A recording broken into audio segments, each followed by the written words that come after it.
we'll start explaining the design. So you see that little burst of... And if the flow is strong enough, then heat inside the skin. Basically, it's the same as you've seen in the previous video. Okay, so the overall time that we're gonna get the arc for is 1 second.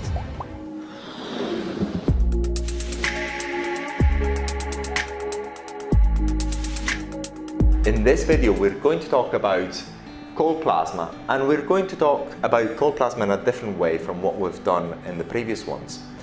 The reason for it is that if we approach it from a different angle, then hopefully this concept of cold plasma, which is very, very important in aesthetic applications, is going to be clearer. So very important that. So first of all, we'll start explaining the design of the new handle piece. So basically, the new handle piece has got to allow the argon to flow through the tip of the device onto the skin in order for the cold plasma to take place. And if you remember from the previous videos, the difference between hot plasma and cold plasma is simply the fact that in hot plasma we only use ambient air, whereas in cold plasma we're using argon as the gas conductor, the medium gas. And the reason to use argon is because its dielectric strength is much lower than air, and hence it makes it much easier to ionize, that is to say, converting argon from an insulator to a conductor is much easier, and this is one of the reasons why lamps have argon in them, because the ionization occurs much more easily and therefore things work much better than normal ambient air. But let's go back to the design. So what we've got here is the usual electrode, the same electrode that you've seen in other devices using hot plasma, like whatever, Plexer, whatever other devices. But we had enclosed it in a tube in order to allow the argon gas to flow through it. And this new handle piece can be used in two ways. Again, it can be used in two ways. If you do not use argon, then you can actually butt it up against the skin, and then you can actually use the usual pulse mode, hold mode, start mode, whatever you want to use, and then you go over and over and over again. So this is one of the ways that you can use it. The other way is you just get argon to flow through it, and if the flow is strong enough, then at very high distances, relatively high distances, if you're used to hot plasma, then you start getting the ionization of the gases, and then when you do that, then the arc takes place. Is there a beautiful effect, as you'll see at the end of this video, and you've got the option to actually change the power associated to that electrical arc in argon by changing that distance d. So what we've got in the system, to recap, we've got the tube, the electrode, which has got this usual sine wave, the argon flows through it, and this is just a representation of how the argon flows through it, and then here is the arc that takes place. And like in hot plasma, there is a minimum distance that is required at any given voltage and frequency, at any given voltage of that electrode, and at any given frequency of that electrode, there is a minimum distance d that is required in order for that arc to take place. Very important that. So it's just the same as a hot plasma, but that distance d is much, much larger. Now, this is non-trivial because what we're able to do with argon is actually the same things that we're able to do with hot plasma, but enhanced by 3 or 10 times, because what this cold plasma allows us to do is allows us to make it much easier for us to generate the arc, and therefore it makes it easier for us to use the electrical arc if you're used to the usual voltaic arcing devices for aesthetic applications, you may know that especially at the beginning, it's quite difficult to generate the arc. And you need a lot of practice, especially with very sophisticated devices that work at very low power in order to generate that arc. In this case, you can generate very interesting arcs, even low power, associated to the arcs by using argon, and it's very easy to use because of the fact that the dielectric strength of argon is so low and the arc is extremely easy to generate. And because it's extremely easy to generate, it's very easy to use, and because it's very easy to use, you've got versatility of applications. Say for example, you can actually use cold plasma in all the applications that you already know about skin tightening, whatever else, but also for skin resurfacing in ways which are absolutely not possible using hot plasma, simply because hot plasma has got too much energy associated with it. Whereas in this case, you can actually do skin resurfacing treatments much more easily, and you've got certain many other advantages. For example, the fact that you've got a constant flow of argon through the skin that cools it down, and many other advantages.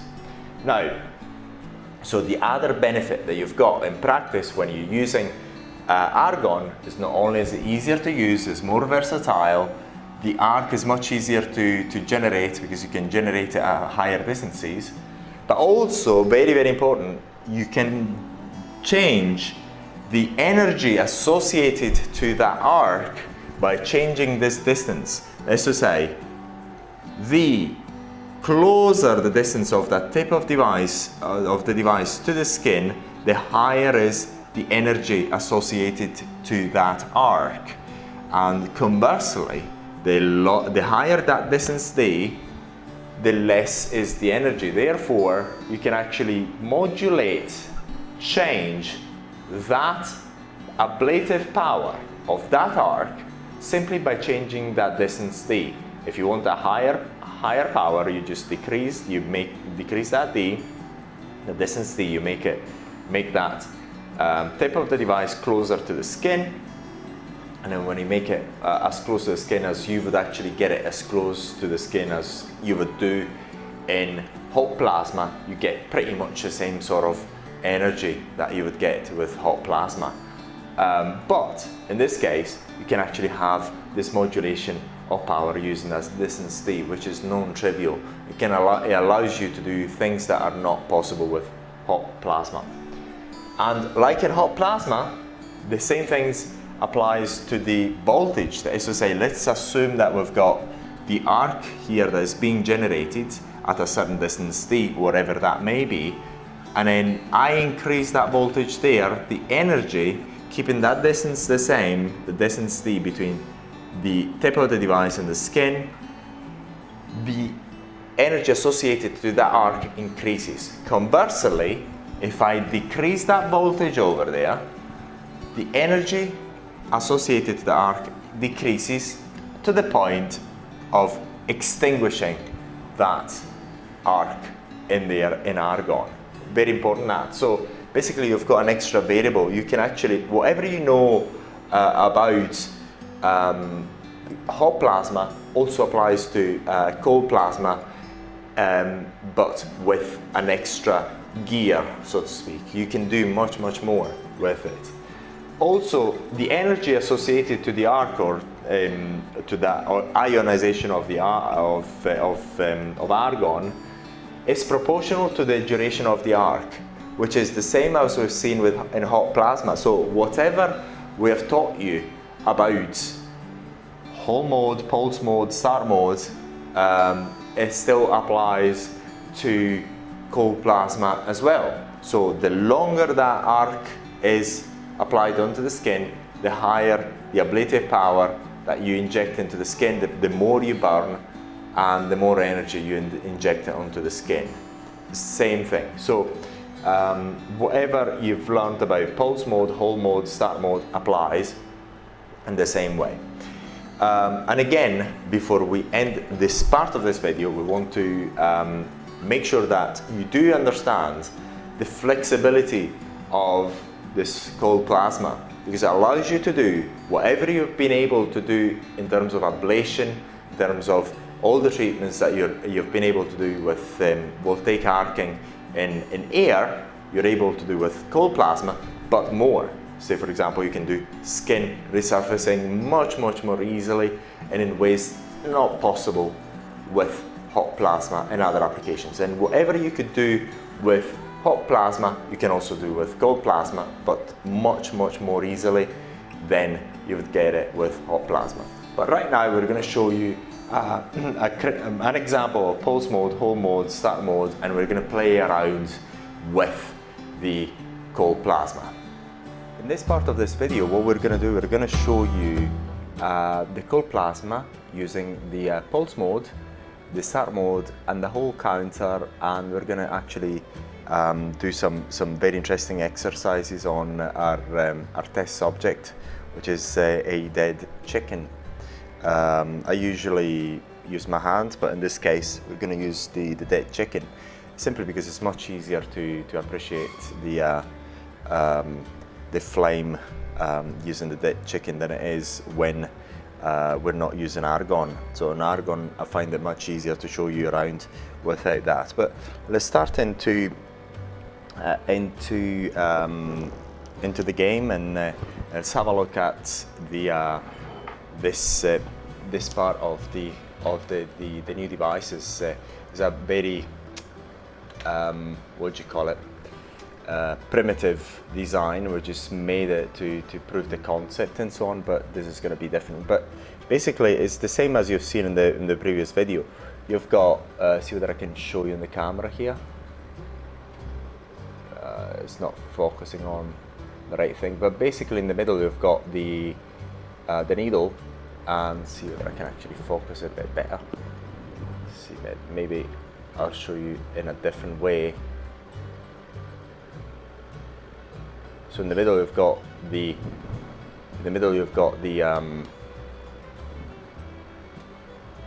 electrode, and then that's the tube on the surroundings. See whether I can actually show you differently here. I'm just going to focus on the chicken, on our test subject, which is hopefully it's going to be better here.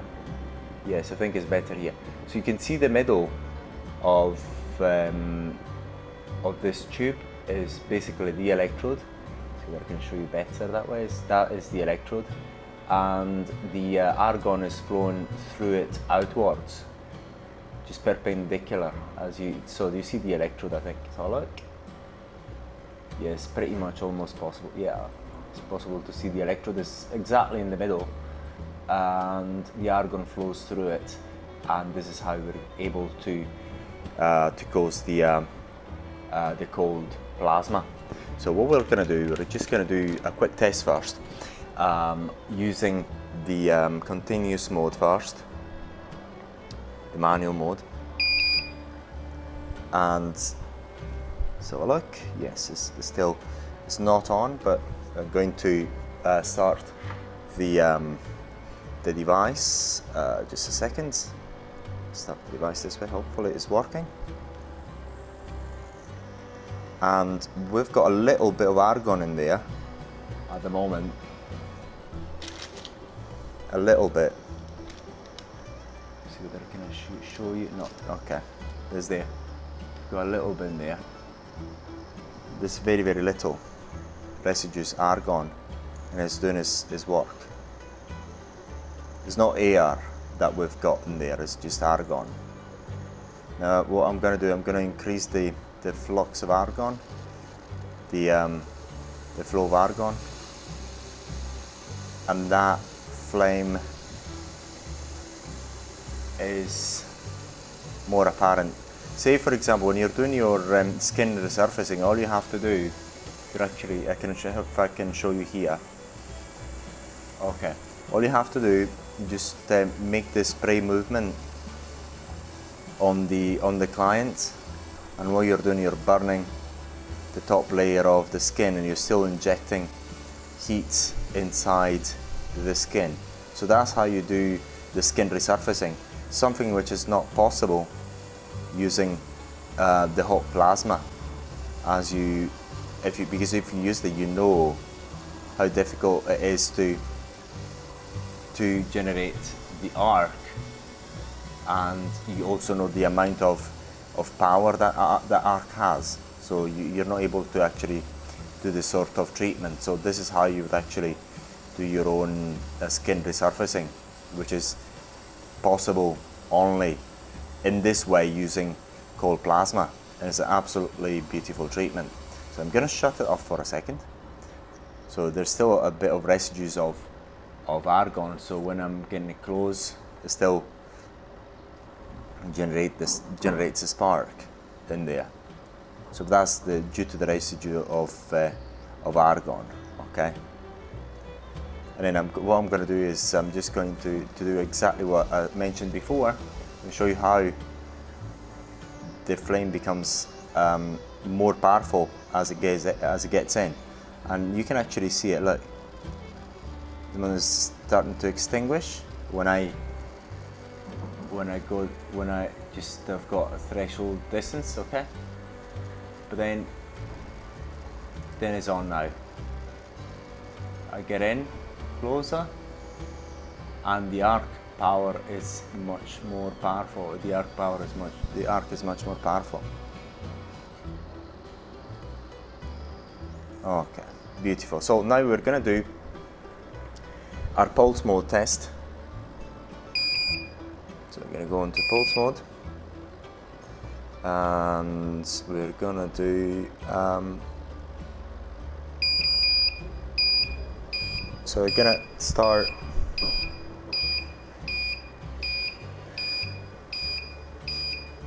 so you see the pulsing.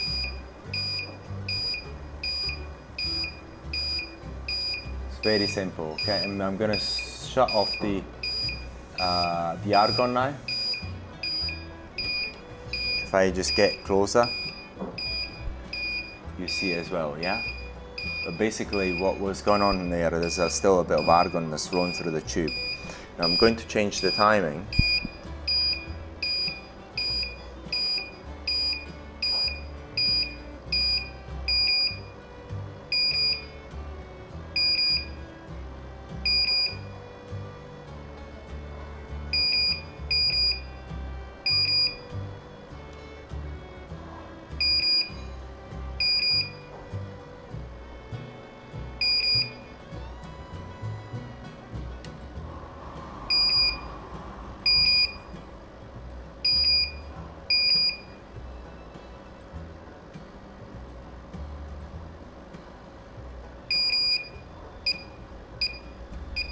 Okay.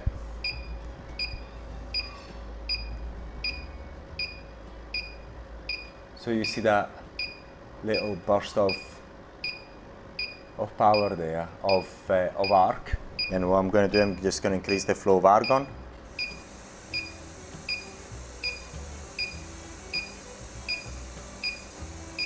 And this is what you normally see in a fluorescent lamp. This is the light that you see. It's just a voltaic arc, and it's very, very close to that. All right. So what we've seen before is that duration being increased. Now it's been decreased to 70 milliseconds. And what we're going to do is, just for the sake of it, see whether I can actually do it, decrease even further. It's even 30 milliseconds now.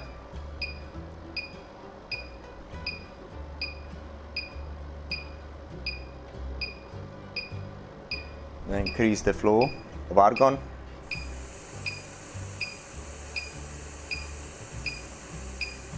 And so on. So basically that's the proof of concept. Now we're going to go on to the whole mode. And yes, 2 seconds hold time. That should be okay. Let's have a look. Then the voltage step, that should be okay. Okay, so the overall time that we're gonna get the arc for is 1 second. Go start. Setting up.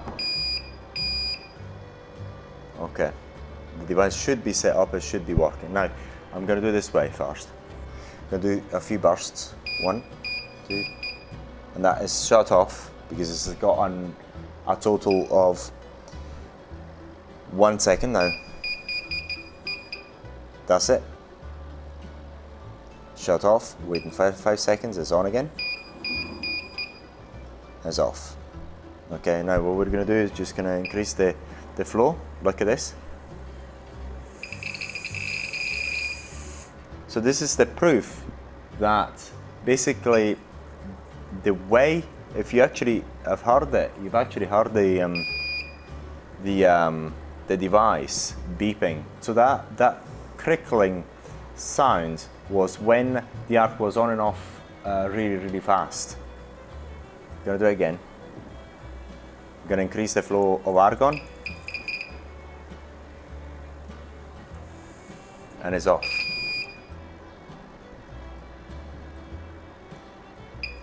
Okay. That's it. It's counted 1000 milliseconds. Now, it's on again. What I'm going to do, I'm just going to keep it here. Increase the arc and flow. That's it. I'm going to wait 5 seconds. That's in. That's on again. Increase the arc and flow. That's it. I'm going to do it another way. Okay. Just going to do it the same way I've done it before. That's it. It's gone. It's actually off because it's actually counted a total of 1000 milliseconds. Now we're going to go the start mode now. Going to press start to set up. Okay, and then I'm going to do, see whether it's, that's it. So basically you've seen it. What the device is doing is as soon as it detects an arc, it counts up to 1000 milliseconds and then it shuts off and it starts on again after 1 second. So what I'm going to do is see whether I can actually set it up to wait for 5 seconds, so we've got an appreciation of how that is operational. That's it. You actually hear that beep, that long beep, which is a second's worth of beep. Now it should be on again shortly, so look. That's it, it's on. It's actually not set up properly.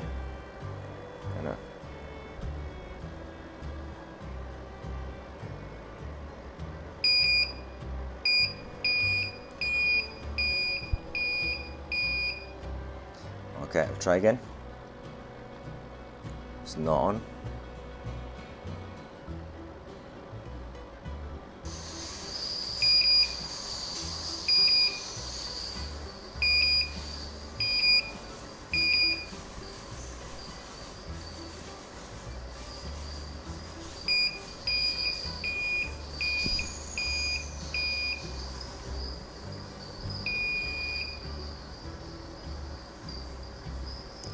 Okay, now it's on again. It's off. Now it's going to be on again within 4 seconds, and it's on. I'm going to go again.